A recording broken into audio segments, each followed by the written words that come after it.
સત્યાગ્રહ છાવણીમાં બેઠેલ છો એનો અવાજ પહોંચી ગયો ત્યાં. ખૂબ ખૂબ સામેના અભિનંદન.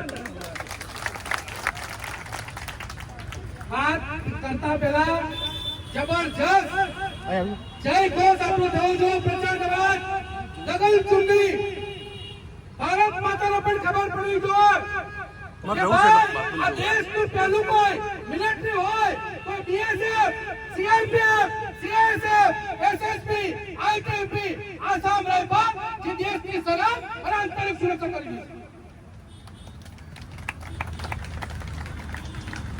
આપણા સાહેબે જે વાત કરી એ ચૂંટણી આપણું કામ નહીં ભાઈ.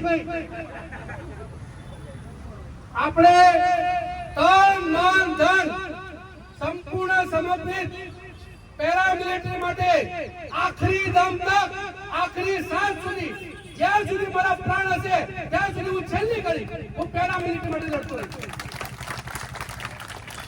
મારા જીવનનું કોઈ મંત્ર જ નથી. દરેક સમાજના લોકો અલગ અલગ બાબતો માટે લડતા હશે, પણ મારો વિષય માત્ર એક જ છે કે રાષ્ટ્ર અને દેશ. માનનીય શ્રી નરેન્દ્ર મોદી સાહેબ પણ કહે છે કે આપણે રાષ્ટ્ર અને દેશ ઉપર કોઈ હોવું ના જોઈએ. એટલે જ્યાં સુધી પેરામિલિટરીના જવાનના માન, સન્માન, સુવિધા, હક ના મળે ત્યાં સુધી આખરી દમ તક, આખરી સાંજ સુધી લડતા રહેશું. ભારત માતા કી જિંદાબાદ. સૌથી મોટો આભાર આપ સૌ તમામ. હું થાકી ગયો હતો, થોડો નિરાશ પણ હતો. માણસ ભૂખ્યો હોય, પણ આજે આપણે બધા જ જે આપ પ્રેઝન્ટ છો એના કારણે મને અનેક ઘણી ઉર્જા આગળનું કામ કરવા માટે મળી ગઈ છે. એ બદલ આપ સૌનો ફરીથી ખૂબ ખૂબ આભાર.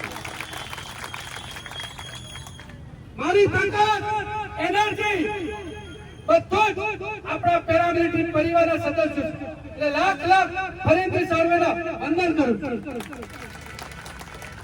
બાકી સર્વે આપણા મહાનુભાવો બોલી દીધું છે અને ત્યાંથી બોલાવો પણ આવી ગયો છે ગૃહમંત્રી સાહેબનો. અહીંથી આપણે 10 માણસો જઈએ ત્યાં સુધી અહીંયા આગળનું પ્રવચન ચાલુ રહેવું જોઈએ. અવાજ બંધ ના થવો જોઈએ. હર સંઘવી સાહેબના કાનના પડદા ફાટી જવા જોઈએ.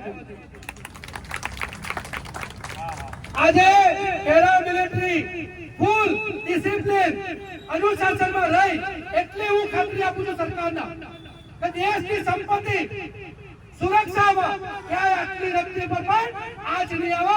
આ પેરામિલિટરી જવાનો છે જેમને સદંતર દેશની સુરક્ષા કરી છે અને આંતરિક સુરક્ષા ચૂંટણી બધી જગ્યાએ પોલીસ સાથે, ખાકી સાથે પણ આપણો સંબંધ છે. એટલે પોલીસને પણ આપણો કાર્યક્રમોને ડરવાની નથી જરૂર.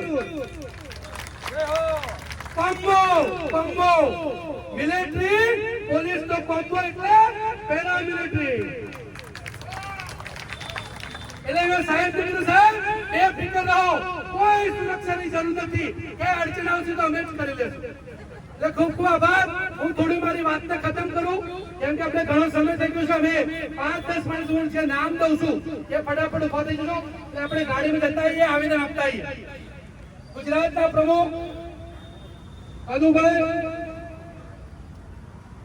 Okay ready.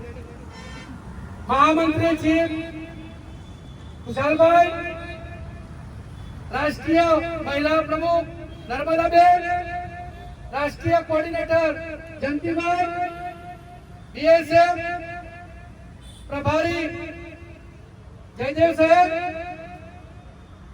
Joint secretary Vasantbhai Ajaybhai, રાષ્ટ્રીય મહામંત્રી તુલસીભાઈ,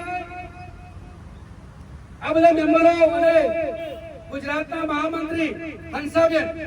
તો આટલા નામ મને યાદ છે ભાઈ અને અમે ઘણા યાદ હશે. એટલે દરેક એકબીજાના નામ યાદ રાખતા થવા.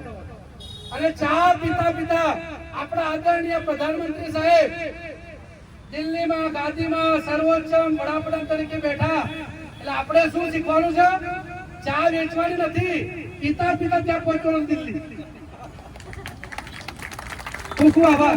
આપણે તમે જતા અને આપણા સંગઠન મંત્રી અર્જુનભાઈ, પ્લીઝ અર્જુનભાઈ આવજો, માઇક સંભાળે.